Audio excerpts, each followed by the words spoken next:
چلتی ٹرین میں میری پڑھی گئی نماز ہوگی یا نہیں؟ تو السلام علیکم میرے پیارے بھائیو اور بہنوں۔ 20 تاریخ کی رات کو برودا سے میری دلی جانے کے لیے ٹرین تھی، تو میں اسٹیشن جا کر اپنی ٹرین میں بیٹھ جاتا ہوں اور کچھ لکھنے پڑھنے کے بعد سونے چلا جاتا ہوں اور فجر کی نماز کے وقت کے لیے چیک کرتا ہوں کہ اس وقت کوئی اسٹاپ ہے یا نہیں، کیونکہ رکی ہوئی ٹرین میں بنا کسی اختلاف کے فرض نماز ہو جاتی ہے، لیکن کوئی اسٹاپ نہیں تھا، تو میں وضو کر کے قبلہ رخ چیک کر کے نماز ادا کرتا ہوں، کیونکہ بنا قبلہ رخ کے نماز صحیح ہوگی ہی نہیں۔ تو کیا میری ٹرین میں پڑھی گئی یہ نماز ہوگی یا نہیں؟ تو اس میں علماء کا اختلاف ہے۔ جن کے نزدیک چلتی ٹرین میں فرض نماز صحیح ہے، وہ اس پر یہ دلیل پیش کرتے ہیں کہ اللہ فرماتا ہے فَإِنْ خِفْتُمْ فَرِجَالًا أَوْ رُكْبَانًا، تو اگر تم خوف کی حالت میں ہو، یعنی ایک جگہ ٹھہرنا یا رکنا ممکن نہ ہو، تو پیدل چلتے ہوئے یا سواری پر جیسے ممکن ہو ویسے نماز پڑھو، اور جیسا کہ ہمارے نبی نے چلتی ہوئی اونٹنی پر نفل نماز پڑھی تھی، تو اسی طرح فرض نماز بھی اس پر پڑھ سکتے ہیں، کیونکہ صرف ہمارے لیے تو ٹرین نہیں رکے گی، اور نماز پڑھنے کے لیے جو استقرار فی الارض یعنی زمین پر ٹھہرنے کی جو شرط ہے وہ مطلق ہے، جیسا کہ کھڑے ہو کر نماز پڑھنا ضروری ہے، لیکن جب کوئی بیمار ہو جائے تو کسی مجبوری یا عذر میں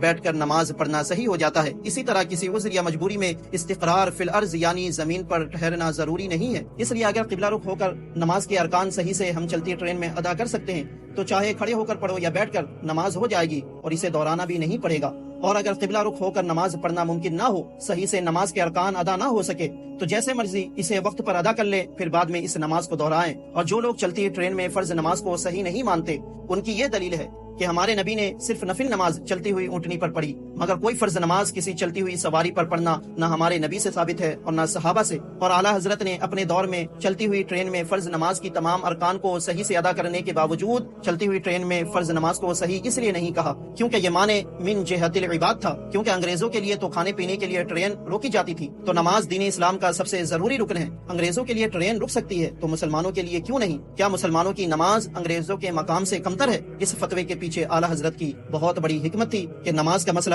عزت اسلام کا مسئلہ ہے۔ اگر مسلمان خود دین کی عظمت پر قائم نہ رہے اور نماز جیسے عبادت کو عذر وقت یا مجبوری میں ڈھال کر کمزور کر دے، تو پھر حکومت بھی ان کے ساتھ وہی سلوک کرے گی۔ لیکن آج کے دور میں یہ علت نہیں پائی جاتی، آج کسی کے لیے بھی ٹرین نہیں روکی جاتی، سب کے لیے برابر ہے، تو یہ علت بھی ختم ہو گئی۔ اس لیے ہمارے بہت سے علماء کرام نے چلتی ٹرین میں فرض نماز کو صحیح قرار دیا، اور میں بھی انہی کے فتووں پر عمل کرتا ہوں۔ اور جن کے نزدیک نہیں ہے، ان کے نزدیک بھی اتنا ضرور ہے کہ اگر نماز کا وقت نکلنے کا ڈر ہو تو جیسے چاہے نماز ادا کر لو اور بعد میں اسے دہراؤ۔